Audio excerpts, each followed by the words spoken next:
People nowadays say that propaganda is dead. Is it now? I tell you, propaganda is very much alive. Propaganda perhaps is stronger than ever with the so-called social media. The media spreading propaganda every day. We have the CNN, BBC, Al Jazeera, who is most accurate actually, but is accused of spreading propaganda. Whereas, let's say CNN or BBC, they actually take the context, filter it, edit it to what Western society wants to hear. Whereas Al Jazeera, they give the actual news. So there's an example of, you have the same picture, the same news and spread. One says it's done by the Russians, the other says it's done by the Ukrainians, and the others claim it's done by the Jews. What is the truth? That's the art of propaganda. You can take a picture. For an example, there was this really famous picture of a photographer known as Eddie Adams called The Execution. What does the picture depict? A Vietnamese general executing a prisoner of war, what appears to be a civilian. Yes, as you can see, appears. His hands are tied behind the back. He is wearing civilian clothes. But was the man a civilian? That's a question which only a few know the answer to. The thing was, a picture only shows one side of a story, only a single frame of what's happening in the moment. It doesn't say the backstory. It doesn't tell us what really happens. And that's actually the thing about media, about propaganda. I mean, it shows a frame of a timeline of what's happening. I mean, of course, in the execution picture, you see a general holding a gun to a prisoner's head. But why he was holding the gun, why the general resorted to a personal execution like that, is not shown. That before, just a few minutes before the execution, there was a massive bombing. And this man was captured in civilian clothes, which according to the laws of war is not considered a prisoner of war. Then it's considered an act of terrorism. And for that, one can be executed on the spot, which actually happened. I mean, according to the Geneva Convention, if you are arrested in military clothes or in duty, you are protected by this law. But if you are a soldier and you are captured in civilian clothes, you are not considered a soldier. It's considered an act of terrorism. Therefore, this so-called execution was right. But this picture was taken by Eddie Adams as a momentum. And what happened then? He published it. He ruined this general's life. Because everyone turned their attention against the general. The general itself did what he had to do. This is just a small example. There are many more like that. But the thing is, what's happening today?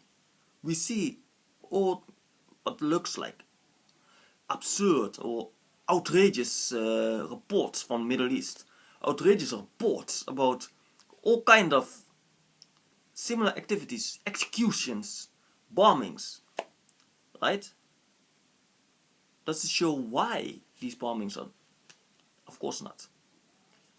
For another example, the so-called in the early 90s, there was this really so-called event that the Indonesian army invaded a funeral. Why was this? Don't you think it's rather odd that in a funeral of an unimportant person, a normal civilian, why is the CNN and BBC at the spot even before anything ever happened? Coincidence? To be honest, I really doubt it. Wasn't it a bit too convenient that the CNN, BBC, whatever, the magazines, paparazzis, they were all at the location before the entire event, before the military falling? I don't think so. For the military, for their concern, these people at the funeral, it was not a real funeral.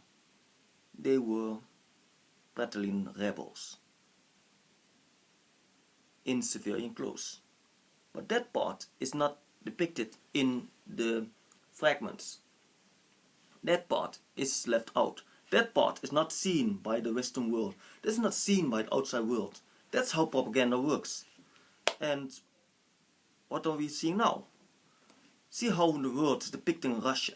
It's depicting the Middle East. It's depicting Asia. Who is behind this? One says the Jews. The others say the Illuminati. This is so. Do you really think that the 18th century Bavarian movement, which actually perished about that time, still exists as a secret society and control the world? Because the original existence of the Illuminati had nothing to do with world control. Then, do you really think that the Jewish bankers actually have that much power? If they had, why didn't the Jewish bankers eradicate Hitler? The Jews came to power after the fall of the Dritten Reich or the Third Empire. The Jews came to power after the fall of Hitler. And of course, many of the European nobility, aristocrats, bankers have always been Jews. Why? Because they're economists, just like the Chinese. And that's why both the Chinese and Jews have always been subject to certain hatreds, despise, jealousy. But it's always unjust. Not really. I mean, of course, the Holocaust itself was unjust, was wrong. But the subject, why? I'm not saying or supporting, I'm just explaining. This is why these things could happen or did happen. If you understand. But the thing is, it is the art of propaganda what actually raises hatred towards people. And what are we seeing today? In history, we've seen people of other religious groups, political movements have always been subject. History is repeating itself because how did World War II happen? It happened in the vacuum of the post-Great War, right? The injustice of the so-called Convention of Versailles, making Germany the sole guilty party of the Great War, which was not right. Said Germany waged war. Germany did that. Germany. Was it Germany who started the war? What? Let's look back. 1914. What actually started the war? The assassination of the Austrian-Hungarian Crown Prince in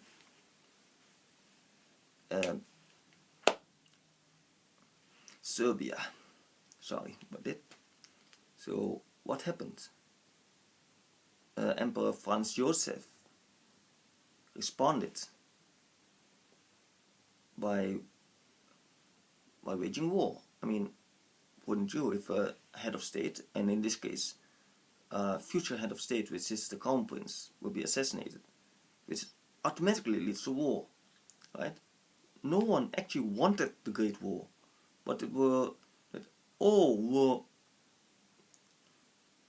were forced by so-called treaties, calling one nation after nation into this war, ally supporting ally. It was a war which just escalated. And as for Second World War, this so-called unjust stuff which happened after the war, just like the Western powers sucking Germany dry, putting so blame on Germany, caused Germany to go into a economic depression, into bankruptcy, which also led to the upcoming of opportunists and ultranationalism. This gave Hitler the chance to rise to power. This gave nationalism the chance to bloom. For if it wasn't due to the Convention of Versailles, Hitler would never have risen to power. Nationalism would never have gone that far. You get what I'm trying to say? I'm not supporting the subject. I'm just explaining how could this have happened. And what am I trying to say today? The 1920s ended in what you call the Great Depression in 1930. Many people committed suicide after the Wall Street crash, thinking the world would end. This led eventually to the outbreak of the Great War. So, what are we seeing today? We are recovering from a depression in the 1920s and 30s to 40s. In those 20 years, that 20-year gap, who were the great scapegoats of the time? The Jews. Who are today's scapegoats? The Muslims. Do you see the pattern, what I'm trying to say? Propaganda works the same way. The scapegoats might be different. The era, the century might be different. But the patterns are always the same. Propaganda works the same way. What can we do to fight this propaganda? Get knowledgeable. Do research. Learn the truth. Do not believe what you are told. Do not believe what the propaganda machine is feeding you. For 80% of the information, what we are being told by newspapers, by media, by social media, it's sucked out of the farm. Meaning, it's, sorry for the term, sorry for the, how to express in uncivilized language, for the bullshit. For that's all it is. BS. We must research what is truth, what is righteous. We must research all sides and do not believe what we are told, because the media is feeding us their information, their filtered information, their, according to their norm, correct information. We are not seeing what society, no, what the actual society feels or does. We believe what is socially acceptable to this society by conforming. Therefore, I say we are to non-conform. We are to remain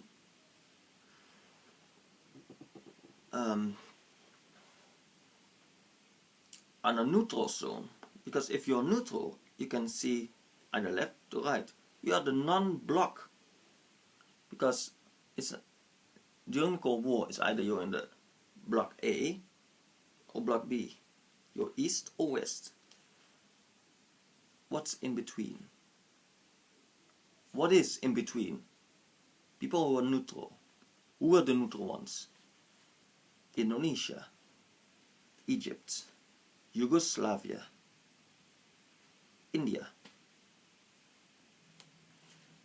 We were neutral. We were the non-block. We were neither left nor right. That is an ideology we must keep alive today. Only in that way you can truly experience and know the truth. We do not support religious movement. We do not support political movement. We do not support media. We do not take what we are told. We take what we observe. We take what we can truly understand and see and think for our own mind. That's the key to success, key to actually being able to understand. For the propaganda machine is stronger than ever. It takes many forms. It's not only just posters telling you, like the famous Uncle Sam poster, I want you. No, it's not the North Korean propaganda posters. It's not the Soviet era Lenin posters. No. Turn on your television. Everything we see is propaganda. From news to programs, to school books. That's how powerful the propaganda machine is. Stand up. Think for yourself. Defy the propaganda machine. Defy the lies. Find the truth. Seek and you will find. Think for yourself. Be a free person. Being free is not about defiance. It's not about being rebellious. It's about having dignity. About knowing the truth. About not conforming to these lies. To the propaganda machine. Not feeding its hate. Not feeding its power over us. For that's what we all must learn and be able to achieve. Only then we can create an ultimate utopian society, free of abnormalities, free of propaganda, free of lies, free of hatred, free of racism. This is what we all yearn for. Am I right? The biggest lie, what people said, was the German war, or the antifascistische Schutzmauer, or the, as it was officially called, the anti-fascist war, or simply just the Berlin Wall, as the simple people call it, was actually the barrier what kept away Western fascism and kept the balance between the two powers. When that fell, fascism took over. The propaganda machine started taking a bigger life than it ever had. The German Democratic Republic wasn't the threat. It were the Western powers. That is all.